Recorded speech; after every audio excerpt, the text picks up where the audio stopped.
Welcome back to Hot Flashes and Cool Topics podcast. Today we have on Dr. Lauren Streicher, and we're so excited to have her here. So, welcome to the show. Well, thank you so much for having me. I'm excited to be here.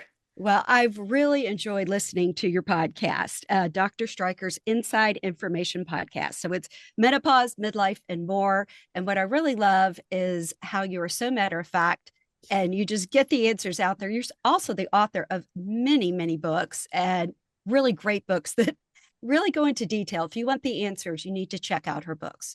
So we will have a link to books in our show notes as well. So thank you so much for coming. And, your podcast answers so many great direct questions. And Colleen and I are both postmenopausal now. And there's so Finally. many, finally, Colleen was like about to be the gonna be record the holder.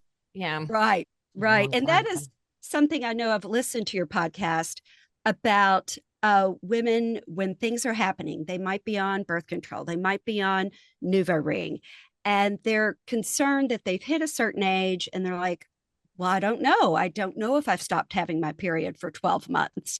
Right. And there's a lot of things you've addressed about the definition of when menopause really happens and how to tell. Can you talk about the definition and how you think that should change? It's very tricky to know. Mhm. Are you premenopause? Are you perimenopause? Are you postmenopause? Are you some other kind of pause? Where are you in this whole thing? And then it gets even more confusing because the standard definition is not helpful. Now, keep in mind that the definition of menopause is 12 months without a period. That definition goes back like 1,000 years, truly. And when you look at today's modern woman, that doesn't necessarily mean anything because we have roughly 1/3 of the population that has had a hysterectomy. And keep in mind that if you have removal of your uterus, that does not mean you are in menopause. It's only if you have removal of the ovaries.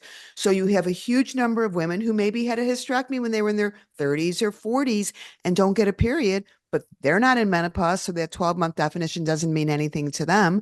And then you look at the women who, as you mentioned, may be using some form of hormonal contraception, such as a vaginal ring, like a NuvaRing, or maybe birth control pills, or maybe a progesterone IUD that is also going to stop them from getting a period, but it doesn't mean that they're postmenopause.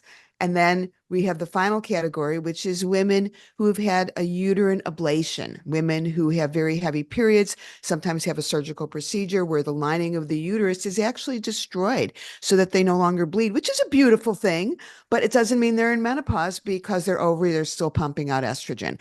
So my definition of menopause is a little clearer, and that's when your ovaries are out of business. They are no longer making estrogen, and they're never going to make estrogen again. And that may be because they've just naturally wound down, it's their time, or it may be that they have been removed, or it may be a consequence of cancer treatments such as chemotherapy or radiation. But the point is that when we talk about 12 months without a period, that's helpful if you're a woman who's having regular periods and then all of a sudden things stop. But it's not helpful for a lot of other women. And that's also, while we're on the topic, the problem I have with these home menopause kits. These home menopause kits are truly a waste of money.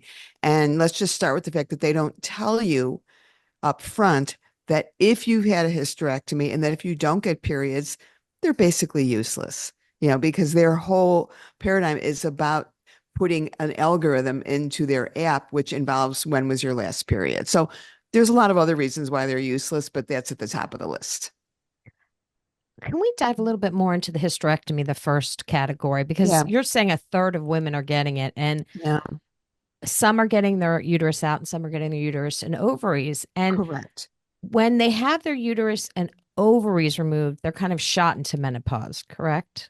You are exactly correct. And in fact, it is the only circumstance in which you bypass perimenopause. There is no perimenopause if you have had removal of your ovaries. You literally go in one moment from being premenopause, meaning that you have ovaries that are functioning and pumping out estrogen, to postmenopause. Because perimenopause is, of course, when your ovaries are winding down, when they're fluctuating. But if you have removal of your ovaries, that doesn't happen. But the hysterectomy thing is actually quite interesting because you hear the term total hysterectomy. It's kind of like the popular term out there. It's actually, that's not a medical term. if you look total hysterectomy, what you're really talking about is removal of the entire uterus. If you remove the ovaries, that's a completely separate procedure, and it's not automatic, but there is a lot of misconception about that. But when you talk about that number, about 1/3 of women, and you think, wow, that sounds really high. But it also depends where you live in this country. So if you look at what is the most common cause for hysterectomy, the most common cause is fibroids or abnormal bleeding. Less than 10% of hysterectomies are done for either a cancer or a precancer. So who is the group that is most likely to have bleeding and fibroids? First of all, it's women who are in their early 40s, because that's when the fibroids have grown large enough, and then they might already be starting to get into some perimenopausal abnormal bleeding. And the other group are Black women, because Black women tend to have fibroids that are larger and that grow more quickly. So you put together this perfect storm of Black women who have fibroids, who are bleeding heavily in their early 40s, who are predominantly, we do see much higher numbers in the South, who end up with a hysterectomy, and all too often are not given the choice about ovary removal. Very often their ovaries are just removed, and they're really not educated about the fact that this is going to put them into menopause. And then they're not offered hormone therapy. And when we look at those that are going to have the greatest benefit from hormone therapy, we know it's women that enter menopause young, either below the age of 40 or early 40s. So the number is close to 1/3 of Americans have had removal of their uterus by age, in their 50s. So it's a huge number of people that either are going to be confused by the fact that they're not getting periods and are not in menopause, or that actually are in menopause, but were not counseled appropriately. What's the advantage of removing ovaries? Is there an advantage? Prevention of ovarian cancer. Okay, so are there that, I mean, risks? that's exactly that is the advantage. And what we know about ovarian cancer is roughly 1 out of 60 women are destined to develop ovarian cancer at some point in their life. Early detection is very, very limited. Unlike other gynecologic cancers, we really don't have good early detection. You hear about things like doing a CA-125 or ultrasound, but those have not been shown to really, really be adequate. So what you have is, in the early stages of ovarian cancer, it's very often a silent disease. So if someone is concerned about ovarian cancer, the best way to prevent it, quite frankly, is to remove the ovaries and the tubes. The feeling is a lot of ovarian cancer starts in the tubes. And so certainly it's kind of a no-brainer for women who are very, very high risk, women that have a genetic mutation, such as a BRCA mutation or other mutations that are associated with ovarian cancer. The real dilemma is for the woman who is not at high risk. And to me, it's very straightforward if somebody is in their 30s or 40s and has a hysterectomy, unless they have endometriosis or some other reason that they might consider ovary removal. You leave the ovaries there. You want to keep your ovaries. And then where it gets a little bit controversial is in that kind of perimenopausal mid to late 40s, early 50s. Is it worth keeping your ovaries? From my point of view, it also depends on how comfortable you are with hormone therapy. If you're someone who says, I'm really not thinking I'm going to go that route, hang on to your ovaries. But if you're, say, 60, 65 and you end up with a hysterectomy, your ovaries are not doing a heck of a lot at that point. So if it was me, I'd be like, thank you very much. Take my ovaries with my uterus. But it's a discussion is the point. It shouldn't be automatic. This is all about making an informed decision. And you talked about my books. My very, very first book was The Essential Guide to Hysterectomy, and which is in its second edition. I should really do a third edition because it sells better than all my other books, quite frankly. And because it is a very specific guide. And I have one chapter called The Ovary Decision. I have another chapter, The Cervix Decision. I look at a hysterectomy as being an a la carte menu from my old waitressing days. Figure out, what do you want to keep? What do you want removed? What are the issues? What are the pros? What are the cons? This is shared decision making, but you need to have the information to make that decision. Right. This And is then, oh yeah, go ahead, sorry. Colleen. No, this is fascinating because we really haven't touched on the hysterectomy component that much in Right. our discussions on menopause. What questions should women be prepared to ask their doctor when they go in and they're considering a hysterectomy with or without their ovaries being Yeah, I removed? mean, it's a terrific question. It's a long answer because there's so many issues. Certainly you want to know, are there alternative treatments that you would consider for me? And then depending on the diagnosis and the why, sometimes there are no alternatives, particularly in the case of someone who has cancer.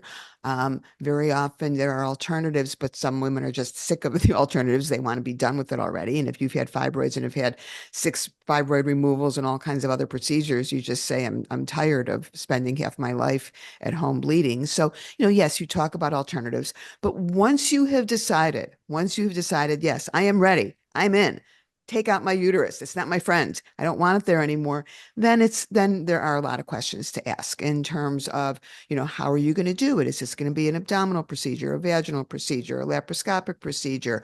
Are you going to remove the cervix? Are you going to remove the ovaries? Are you thinking, what about the tubes? What about while you're in there? What are you going to be looking at in terms of other things? And most important, a lot of people ask me how I got into this whole world of menopause long before it was popular. And it really was because surgery and minimally invasive surgery and alternatives to hysterectomy was my major area of interest. And I'm in Chicago at Northwestern University. And at one time, I was the busiest laparoscopic surgeon, outpatient surgeon for hysterectomies. And what I realized was a lot of my patients ended up in menopause as a result of the surgery, their choice, women who had opted to have ovary removal, but that I really didn't feel completely equipped to manage that menopause. So I started to really throw myself into that world more and more so that I could learn about menopause. But to your point, when you're talking with a surgeon and you're talking about potentially having a hysterectomy, the decision about what is going to happen during surgery is no less important than what's going to happen after surgery. I was told early on as a surgeon that the most important part of doing surgery is what comes after, but not what happens in the operating room. And there's a lot of truth to that because a lot of women have surgery, hysterectomy or other surgeries, and they're sent on their way without really being told some of the issues that they may have. And so that discussion has to happen. And sometimes you might have a surgeon who's an excellent surgeon, but is not a menopause expert. We all know that sometimes you got to go looking for that. But that's part of your pre-op due diligence. I think you meet with the menopause expert before you have your surgery because that's also going to impact on some of the surgical decisions you're going to make, what you're going to do in terms of hormone therapy or non-hormonal options. So I think that's why my hysterectomy book does so well because it really addresses all of those issues. And the reason I wrote it was because I found that my consultations with patients who were coming to me for recommendations about hysterectomy, my consultations were like an hour and a half long because there was just so much I needed to tell them. And then I wrote the book and my receptionist would always laugh because it was a requirement of having a consultation with me is we would send them the book. We would say, you must read this entire book before your consultation so that when you see Dr. Streicher, you can have an informed discussion about your choices. And it was a total game changer for me and Yeah. the patients. Yeah. We could really make use of our time. So that's, if someone is out there listening and they're thinking, okay, and thinking I might need a hysterectomy, the best thing you can do to prepare for that visit is to inform yourself. I honestly have no idea what else is out there because I haven't been following what's going on in the hysterectomy world. My book is still very relevant. However, there are some things about it that are outdated. Don't read the section on hormone therapy. I've written better stuff since then. Don't read some of the surgical techniques which have changed. But as far as the decision tree and what to expect, that's still pretty current. Okay. Yeah, another thing with that, with the whole thing, not knowing, like you had a hysterectomy or you've had birth control. What is a good age or what is a time that a woman should decide, like, okay, I've hit this point. Should I try hormone therapy now, or what's happening? Is there a certain time? Yeah, well, so this is the thing. The short answer is whenever you're having symptoms. so often women are told you have to suffer for a year, or not use the word suffer. You have to have hot flashes for a year, be without a period for a year, or, fill in the blank, some kind of random idea of when they should get treatment. And my approach is, as soon as you're having bothersome symptoms, is the time to have the discussion about what are my options? Is it appropriate to start hormone therapy? Is it more appropriate to maybe do a low dose birth control pill at this point? It really depends on where someone is in terms of perimenopause, postmenopause. It depends on the specific symptoms that you're addressing. It's very different, someone who's having hot flashes versus someone who's having urinary urgency, as an example. So it's a nuanced discussion, but that discussion should start whenever someone is saying, I don't feel good. I don't feel like Yeah. myself.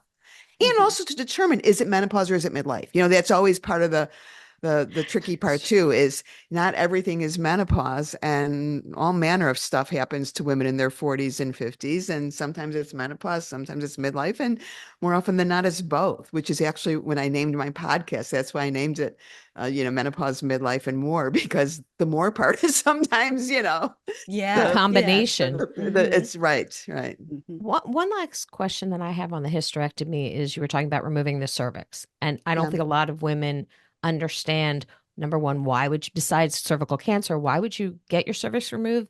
And if you do, Yeah. what happens? Like, It's such a phenomenal question, because most women don't even know what the cervix does beyond opening up to let a baby out. And when I look at the cervix, what I really look at is, what is its role in terms of pelvic support, meaning the cervix and the ligaments associated with it, and it's very closely related to the bladder and all of that. But the other thing that is really not addressed, and quite frankly, most gynecologists and most surgeons are not aware of, is that for some women, not all women, but for some women, the orgasm depends on the presence of the cervix. I did a podcast episode on Has Your Hysterectomy Sabotaged Your Sex Life? And I really talked about the fact that while most women, absolutely, most women, their orgasm is from clitoral stimulation. And a hysterectomy will in no way impact on their ability to have an orgasm. However, there are some women that have what we think of as a vaginal orgasm. It's actually a cervical orgasm. That stimulation of the cervix causes an orgasm that's a different kind of orgasm. But a lot of women have those orgasms and they enjoy those orgasms, and they're different than their clitoral orgasm. And no one ever told them that they would lose that piece of their orgasm with a hysterectomy and removal of the cervix. And this issue came up. It was interesting. It was another podcaster that contacted me and said, I listened to your podcasts, and oh my God, that's me. I had the best sex ever. I had amazing orgasms. I had a hysterectomy. I was thrilled to have my hysterectomy because I was, bleeding constantly, and was thrilled to get rid of my uterus. But I was completely blindsided when I started to have sex again after my hysterectomy, and found that I was no longer to have an orgasm the same way I was before. No one told me that was a possibility. So it's not it's, I want to be clear. Most women have orgasms from clitoral stimulation and nothing's going to happen. But if you are someone that's how you orgasm, it's going to change. And the only way to prevent that from happening is to keep the cervix. So again, it's part of the shared decision making. In a perfect world, a surgeon would say to a patient, when you have an orgasm, is your orgasm from clitoral stimulation, or do you also have orgasms from deep penetration and cervical stimulation? And women who have that know they have that. And in a perfect world, if a woman were to say, oh, yeah, I have orgasms from deep penetration, and then the surgeon hopefully would say, there is an option for you to keep your cervix so that you will not lose that ability. Downside to keeping the cervix, certainly cervical cancer, but we are, excellent early detection, and not every woman is at risk for cervical cancer. Surgically, you can't always do a laparoscopic or a vaginal hysterectomy if you're going to leave the cervix. It's a little bit more limiting in terms of removal of the uterus. So that's another little thing. And then the final reason why you might leave the cervix is the problem with leaving the cervix is you don't want someone to have any bleeding after their hysterectomy if there's any uterine tissue that's left there. And sometimes surgically it can be tricky to see where the uterus ends and the cervix begins. And a good surgeon will be able to figure that out. But, that's sometimes people will be very upset that they continue to have a little bit of bleeding after. The other advantage to keeping the cervix, quite frankly, is if you look at risks to hysterectomy, which are low, in the hands of a skilled surgeon, the risks are very low, but sometimes there can be a bladder injury or there can be an injury to the ureter, and that's less likely to happen if you leave the cervix there because the cervix is so anatomically close to the bladder and the ureters, which are the tubes that lead from the bladder to the kidneys. So, again, I mean, I probably gave you more than you wanted there, but it's a lot of, it's very nuanced. And for people who are trying to make this decision, I think they should have this information and then be able to figure out what they want to do. I think Knowledge that is having power. that book, it is. And we will have a link to that book and listen to everything that Dr. Streicher said about it and what chapters to read and what are updated. Another thing, you talked about orgasm here. And I know that is something that you've written books about, you've written sex life. That is a big thing that women, when they've reached menopause and postmenopausal, things change. And you really talk about, I think that's the most information I've had from yours is about just the tissue changes and everything that happens there postmenopausal. Well, it is an area of interest of mine. And when people say what draws me to a particular area of interest or a topic, it's usually, well, what's no one else doing? What's no one else paying attention to? And when you look at postmenopause sexual function, the number one thing that most people are looking at is vaginal and vulvar dryness, genital urinary syndrome of menopause, which I know you guys have talked about 9 million times. So, but people are not talking about the problems with having an orgasm postmenopause. And difficulty with orgasm is the second most common sexual dysfunction postmenopause. We're looking at over 50% of women, and that number goes up as women age. And the reason why women have so much difficulty with orgasm is beyond the hormonal changes. What we're looking at is neurologic and vascular changes as a result of not only aging, but other medical problems. And so we are in a world where there's a lot of diabetes, there's a lot of cardiovascular disease, and all of those things impact on those teeny tiny little blood vessels and those teeny tiny little nerve endings. And women just have no idea why suddenly all the things that they used to do to have an orgasm, whether it's in a partnered relationship or self-pleasure, suddenly all that stuff isn't working anymore. And if they do get up the courage to go to their doctor or other healthcare clinician to ask about it, and trust me, most women don't, but if they do get up the courage, more often than not, even really, really good doctors don't know how to help them. They themselves don't know. And it's a lecture that I'm actually asked to give a lot at medical conferences because doctors do want to know, but they really haven't been educated. So it is an area of interest of mine because the numbers are very high and there are solutions. At the end of the day, we can talk and talk and talk, but we need to be solution driven because it doesn't do any good to say to a woman, well, of course you can't have an orgasm. You have diabetes, heart disease, and you're 60 years old and you haven't had a drop of estrogen near your clitoris in the last 10 years. That's not helpful. What's helpful is to say, how are we going to wake up those clitoral and nerve endings? How are we going to increase blood flow to your clitoris? How are we going to get things happening again? Instead of just saying, oh, well, accept it. Right. And can go I ahead, just ask, so if a woman does come to your office and says that she is struggling with having an orgasm post-menopause and they don't want to take HRT for whatever reason, what are other options that they can do? Well, yeah. I mean, the first thing you have to do, though, is it's like everything else. There's kind of a stepwise approach.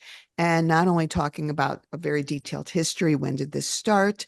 Is this with every kind of sexual activity? Are you able to have an orgasm with a vibrator? Are you having pain? We know that a lot of women, the reason they can't orgasm has nothing to do with an unresponsive clitoris, it has to do with this is your body's response to pain. So that's always the first step is, are you having pain? Let's eliminate the pain. What other medical issues are you having? Are you sleeping? I mean, there's just so many things that you have to go through before you even get to what's going on at the level of the clitoris. Medications, we're looking at almost 1 out of 4 women post-menopause is on an SSRI. SSRIs can cause women to not have an orgasm. So my approach to that is different than someone who maybe is a diabetic. So it's so important. That's why it's, we always talk about nothing is one size fits all. Part of the job of a good menopause expert or a good sexual medicine expert is essentially to be a detective, to figure out, the patient will tell us what the problem is. Our job is to figure out why, because until we figure out why, we really can't help that person.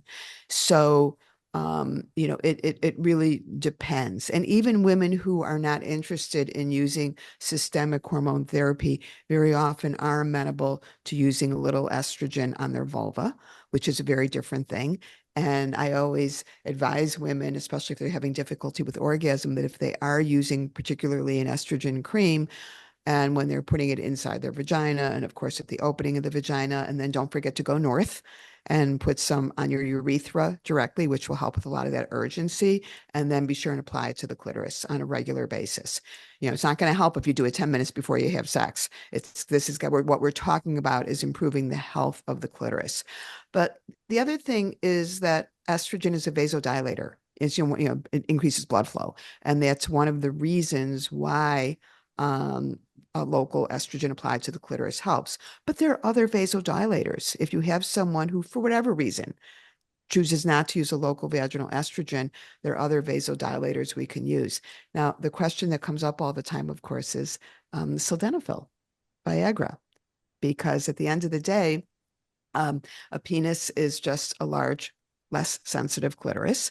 And if Viagra is going to work to help the penis have increased blood flow and maintain an erection, is Viagra going to work in terms of helping women who are unable to have an orgasm? And the answer is sometimes. One group that seems to be really helped with this are the women that are having difficulty with orgasm, specifically because of an SSRI. Now, this is not FDA approved for women. This is an off-label. Off-label does not mean illegal. It just means that it's not what the FDA approved it for. So, but you do have to be working with someone who's familiar with dosing and all of that. But are you familiar with the topical sildenafil that's in development right now? I think you were talking about it on one of your podcasts. I think that's what I heard about it. So, the idea is, okay, well, you can either take sildenafil by mouth or you can actually apply it directly to the clitoris. And there is a company right now, the name of the company is Dare, D-A-R-E. By the way, I don't work for any of these companies. I just throw this stuff out there. But Dare is in the middle of doing clinical trials on a topical sildenafil. They call it arousal, as opposed, because you have to have arousal before you have orgasm. So it's increased arousal. And on one hand, you're thinking, okay, this is great. This is good, because we have used this compounded for some time, and there does seem to be some improvement in women who use a topical sildenafil. But don't get all excited about this, because it turns out that they are only seeking FDA approval for premenopausal women. Premenopausal women. And you're thinking, well, they're not the ones having trouble having an orgasm, so what's with that? But that's what they're doing, and they have their own reasons for that. But it doesn't mean that you can't use it off-label in postmenopausal once it gets FDA approved. It just means that it's going to be an out-of-pocket expense, and it will likely be expensive. So, there's that. But the point is that I have a long list of things to help women with orgasm, and so I have developed a digital guide to orgasm, which is called Come Again. And my digital guide to arousal, orgasm, libido can be found on Substack. And basically, it's learning modules that, depending on which plan you go with, you can either do it over a year or you can do it much quicker. But basically, it's a combination of my articles and drawings and videos, which really will take a woman from no orgasm, no arousal, and no libido to hopefully coming again, hence the title. come again. Great title, by the way. I love it. I love it.